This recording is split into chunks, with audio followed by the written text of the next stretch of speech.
हर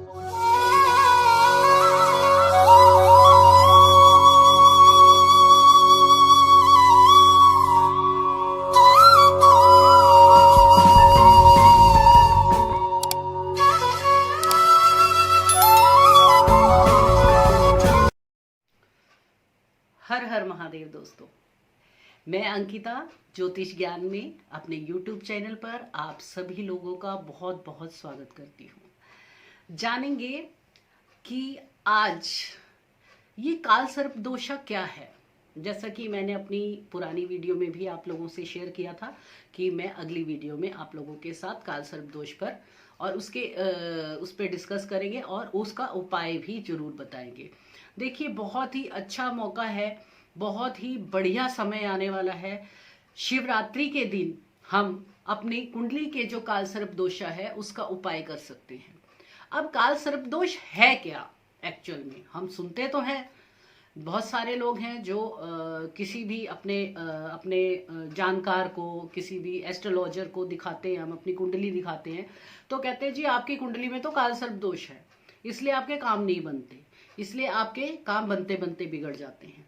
almost होता क्या है, जब राहु और केतु की छाया में सारे ग्रह उपस्थित होते हैं, सारे ग्रह राहु और केतु के अंडर में आ जाते हैं तो वो कुंडली में काल सर्प दोष का योग बनाता है। उसे हम काल सर्प दोष कर बोलते हैं।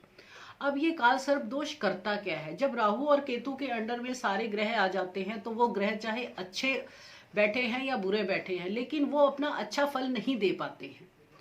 तो हमारी जिंदगी में क्या होता है, ऑलमोस्ट हमें कामयाबी नहीं मिलती है, सक्सेस नहीं मिलती है। हम किसी कार्य में हाथ डालते हैं तो वो पूरा नहीं होता है, बस ये समस्याएं होते हैं। शादी के योग भी बहुत लेट होते हैं, यानी 28 के बाद 29 की एज पर उन लोगों की शादी जो है वो सफल होती है। अगर उससे पहले उनकी शादी होती है तो शादी में कुछ ना कुछ अड़चने, कुछ ना कुछ विघ्न पड़ी रहती है। ये तो हुई काल सर्प दोष की बात। अब हमें पता तो लग गया कि काल सर्प दोष है क्या। बहुत और हमने बहुत बार सुना होगा कि काल सर्प दोष में नाग नागिन का जोड़ा आप दान कर दीजिए जी, उससे हो जाएगा। नहीं, ऐसा नहीं होता। उसका एक प्रॉपर प्रोसीजर है, उसकी एक विधि है जो मैं आप लोगों से शेयर करूंगी, और वो शिवरात्रि पर होती है। और ऐसा नहीं है कि ये महाशिवरात्रि पर ही होता है, महीने की हर एक शिवरात्रि पर, आप किसी भी शिवरात्रि पर ये उपाय कर सकते हैं। लेकिन अगर आपकी कुंडली में काल सर्प दोष है और अगर आप उपाय करना चाहते हैं तो इससे बढ़िया मौका आपको नहीं मिलेगा, तो आपको 1 साल इंतजार करना पड़ेगा। तो अगर आप ये चाहते हैं कि आपका अच्छा वक्त शुरू हो जाए तो इसी शिवरात्रि पर आप ये उपाय करें। आपने करना क्या है, आपने एक तांबे का लोटा लेना है, ठीक है जी।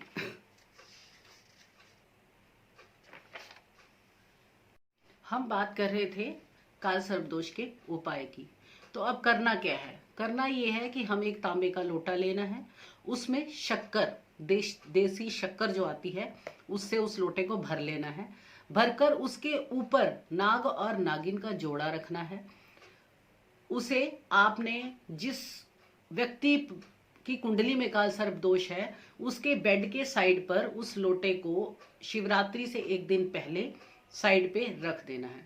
अब अगले दिन, शिवरात्रि वाले दिन सुबह उठकर नहा धोकर बिना किसी से बोले हुए आपने वो लोटा और नाग नागिन को उठाना है। उठाकर लोटा समेत उठाना है। नाग नागिन को किसी कटोरी में, किसी पात्र में उनको दूध और जल से स्नान करवाना है। नाग नागिन को स्नान करवाने के बाद दोबारा से फिर उसी शक्कर पर रख देना है। साथ में 2 सफेद फूलों का भी इंतजाम करके रखें।